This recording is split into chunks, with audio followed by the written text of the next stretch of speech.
I was paying the bills without complaining until we decided to start building our own house. This is the story of a young woman called Peace, not her real name, but we're going to be using Peace as her name in this story.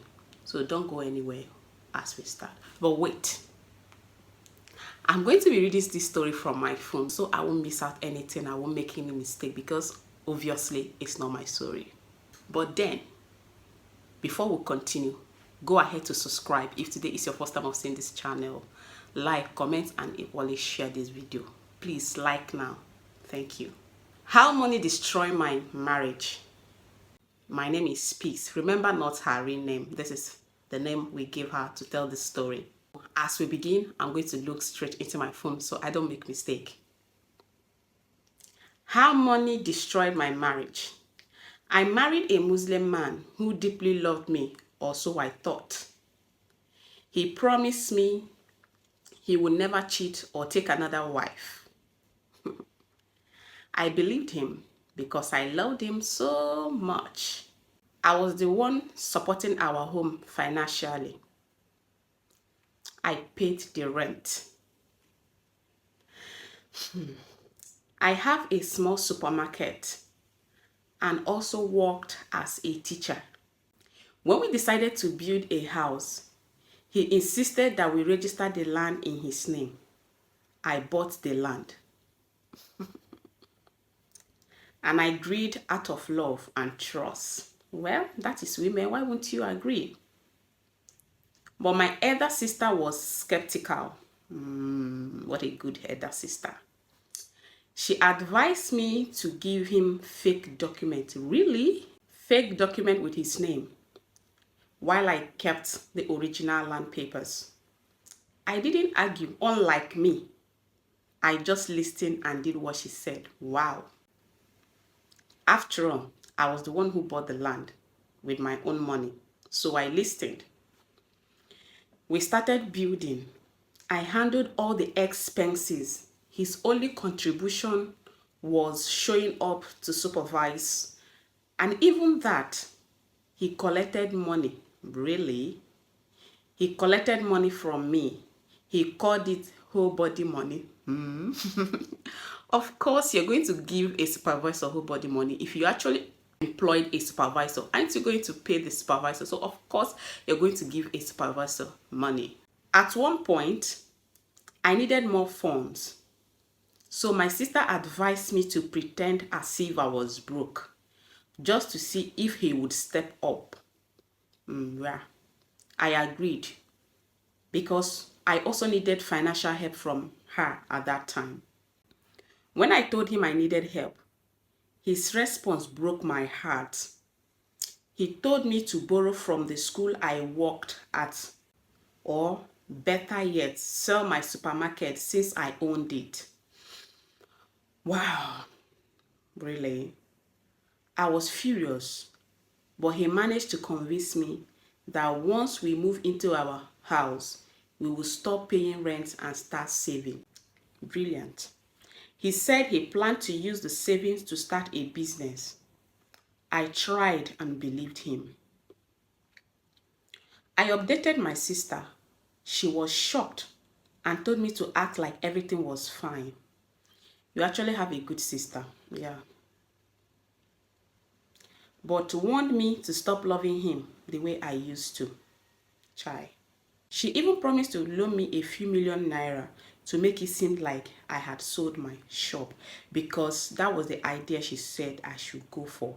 I shouldn't think of borrowing money, and I shouldn't tell him that I borrowed money, that I should just go with the idea of selling my shop. She brought a friend to pretend to be the buyer. My staff and my husband believe it. Okay, her sister brought a friend to be the buyer, just to pretend to be the buyer. Her staff and her husband believe that she actually brought a buyer to come and buy the supermarket. Brilliant. That night, I was moody. He noticed it and reassured me, saying everything would be fine. Then he asked me for 2 million to start a fashion business. I didn't tell my sister, I gave it to him because he made it sound like it was for the good of our family. You're actually a good woman. He rented a shop and actually started a business. I was hopeful again, thinking maybe he truly had good intentions. Mind you, this my husband has not been working, always complaining, always giving one excuses or the other. So I was the one funding the house, paying the bills, and doing all manner of the things we needed at home. Okay. We finished building the house, a beautiful 5-bedroom duplex, and moved in. Congratulations, my sister. Life seemed okay because I was still working, but I noticed something. His business was doing well, yet he wasn't contributing anything at home, not even food money. Eventually, I decided to resign from the school, but instead of telling him I resigned, I told him I had been sacked. Okay. I even informed the school owner to back me up in case he comes to check. Wow. When I told him, he looked surprised and said, "So fast?" Really? He explained that he had been planning to ask me to resign once his business stabilized. Okay, maybe he have a good thought for you. The next day, I asked him for money. He said I should manage the little I had and that losing my job didn't mean I was broke. He said his business still needed time. Okay. A few days later, I noticed something strange. He started sleeping alone in his room. Our rooms are connected, like they are joined together. So it was unusual. When I asked him why, he said he was busy. We stopped being intimate, like people stopped doing the doings. Okay. 2 weeks later, he brought a pregnant woman home and told me he wanted to marry her because I couldn't give him a child. Are you people seeing?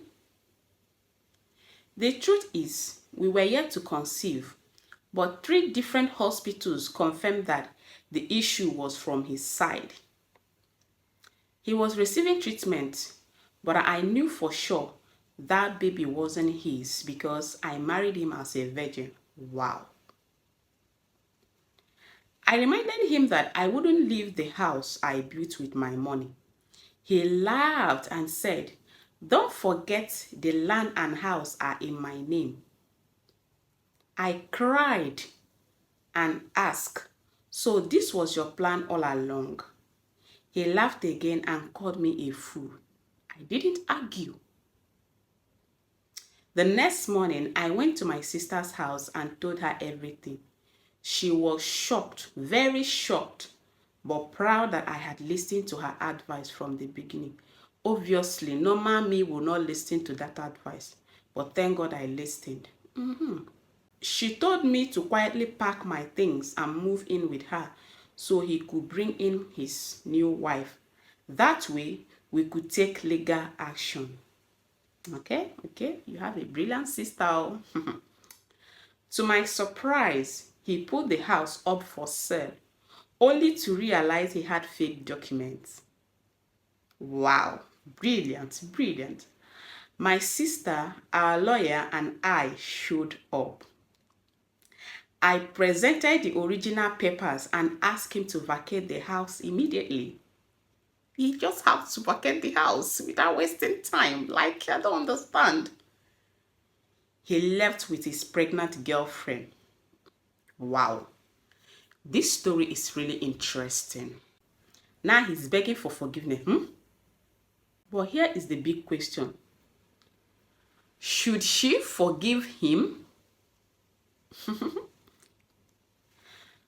So, this is a very interesting question. How has money affected your marriage? Negatively or positively? If there is any way money has affected your marriage and you want us to talk about it, you can reach out to me. Just comment on the comment section and I'm going to tell you how to reach out to me. But that's not the end. Listen to the advice I gave to her. I told her that if she forgive that man, because sometimes women, we dey do like say scot do our head. We will see red ocean and decided to jump inside it and swim. I told her that if you forgive him, you will no longer be alive to tell the story. Go ahead and give your own advice in the comment section. And please, don't forget to subscribe, like, comment, and equally share this video for other people to learn. Bye for now.